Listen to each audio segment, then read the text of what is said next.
Hello everyone, কেমন আছো? আশা করি তোমরা ভালো আছো আর পুজো নিশ্চয়ই ভালো করে কাটাচ্ছ।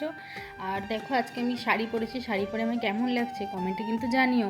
আর শাড়ি পরতে ভীষণ লেট করি, তো শাড়ি পরতে গিয়ে অনেক লেট হয়ে গেছে। আজকে তোমাদেরকে শেয়ার করব আমি আমাদের পাড়ার মণ্ডপ, পূজা মণ্ডপটা কীভাবে সাজিয়েছে। তো দেখো, আমি এসে গেছি আমাদের পাড়াতে, খুব কাছেই বাড়ি আমার।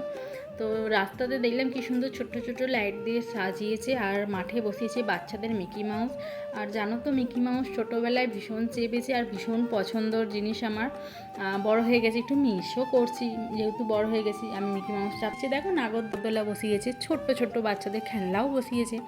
আমাদের মাঠটা অনেক বড়, তো সব খেলনা, নাগরদোলা, খাবার দাবারের সব দোকান স্টল বসিয়ে না বেশ জায়গাটা সুন্দরভাবে সাজিয়ে গুছিয়ে না।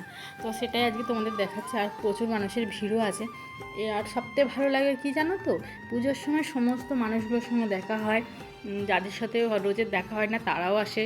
পুরনো মানুষ, নতুন মানুষদের সবার সঙ্গে আলাপ পরিচয় হয়। আর এখানে মন্দিরের সামনে দেখো আমার মহাদেব বসে আছে। তারপরেই দেখাই আমাদের মাকেই। দেখো, মায়ের মুখটা না ভারী সুন্দর হয়েছে, তোমরা দেখো। মায়ের মুখখানা ভারী সুন্দর হয়েছে আর খুব মিষ্টি। তো মণ্ডপটা শান্ত হয়ে যাবে আর খুব ভারী মিষ্টি লাগছে দেখো। তো দেখো, আমি এসে গেছি, এখানে সব বড়রাও আছে। আর মন্দিরটা তোমাদের তো সেইভাবে দেখানো হয়নি, তাই আজকে দেখিয়ে দিলাম। তো গিয়ে দেখলাম কাকাবাবু শীতল পুজোর প্রসাদ দিচ্ছে, তো আমিও পুজোর প্রসাদটা দিয়ে গিয়ে মা শীতলের প্রসাদ পেয়ে গেছি আমি। তো দেখো, সবাই বড় ছোট সবাই আছে। আর এখানে মিকি মাউসগুলো, বাচ্চাগুলো চাপছে।